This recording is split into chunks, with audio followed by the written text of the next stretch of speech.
Every year, wrestling fans want to know and definitely anticipate seeing freshmen make an impact. And one of the most requested things that I always get asked is, who are the freshmen that you should watch out for? Number 5 is North Carolina's Lachlan McNeil. He's a guy I've been excited about for a couple of years. A Canadian native who ended up wrestling in high school at Wyoming Seminary, becoming a preps champ, and not only that, but winning Powerade and the Ironman tournament. Now, last season, in his redshirt year, he was 6-1, winning an open tournament, his best win coming to NC State's Ryan Jack. But the reason I'm most excited for this 141-pounder is because he was a part of Team Canada. He has a strong freestyle career, and I think that'll be fun going into his wrestling style at North Carolina. This next guy is also a 141-pounder, and while McNeil was number 5 in the class of 2020, this next guy is number 3 in the class of 2022. Casey Swiderski of Iowa State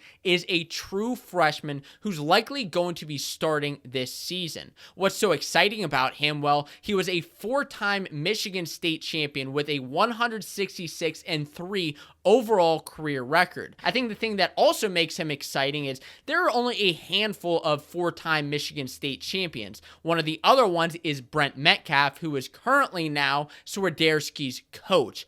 Definitely somebody to be looking out for this season. By the way, the number 1 guy on this top 5 list was actually in my ultimate guide to the college wrestling season last year. I'll give you a hint at who it is, and I'll reveal it in just a second. Do you think it's Alex Facundo of Penn State or Patty Gallagher of Ohio State? But first, let's talk about the number 3 guy, Wyatt Henson, another lightweight who initially started his career at Iowa, then transferred to Oklahoma. He was a big get for Iowa, the top 15 guy in the class of 2021, and he really lived up to expectations, at least in his redshirt year. He was 18-2, won 3 open tournaments, and impressively placed at the Southern Scuffle. His most impressive win of the year probably came to Ryder's Quinn Kinner, who is one of the top 20 guys in the country. One of his losses of the year came to Andrew Alvarez at the Southern Scuffle. That was a 1-0 tight loss. And Alvarez is definitely one of those kind of dark horse underdog guys from Northern Colorado to be watching out for. So considering that Henson gave him a battle, I'd be watching out for him. Now, I have a bit of a personal connection to Henson, considering his brother and my brother actually wrestled together in high school. So needless to say, I don't necessarily know that I'll be rooting for Wyatt. All right, I'm just kidding with Wyatt, but I'm excited to see where he goes this season. And speaking of things I'm not a huge fan of, Blair Academy. Well, they constantly produce top recruits, and they did with the number 5 recruit in the class of 2021, Shane Van Ness of Penn State, the 149-pounder who had a couple wins in his redshirt year, but more impressively was a 2-time preps champ at Blair Academy. The reason I'm mostly excited for him is because Penn State usually produces top freshman talent. That's why I'm excited to see where he goes this season. Oh wait, and I just realized this next guy is also not an upperweight. I'm sorry, but let me give you somebody who I am excited about before I get to that number 1 guy who is an upperweight. That's Jackson Smith, who wrestles for Maryland at 197 pounds. He had a career record in the state of Georgia,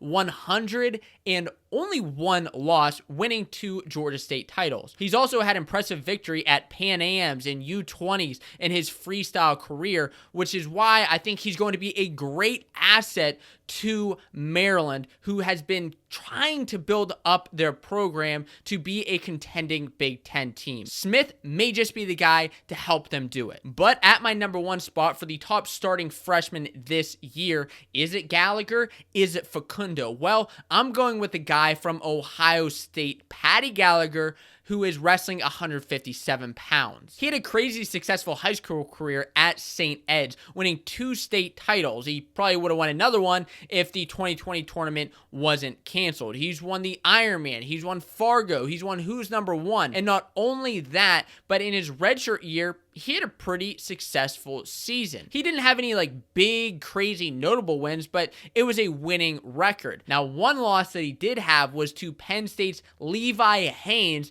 who was still in high school at the time. And you better believe that that's going to be a top matchup to watch in the years to come. And speaking of years to come, some of these guys could become elite. They could become the top pound for pound wrestlers, but right now they're not. We're just not sure where they'll land. But to find out who the top pound for pound wrestlers are in the country, you can watch this video ranking the top 10 elite guys in college wrestling right now.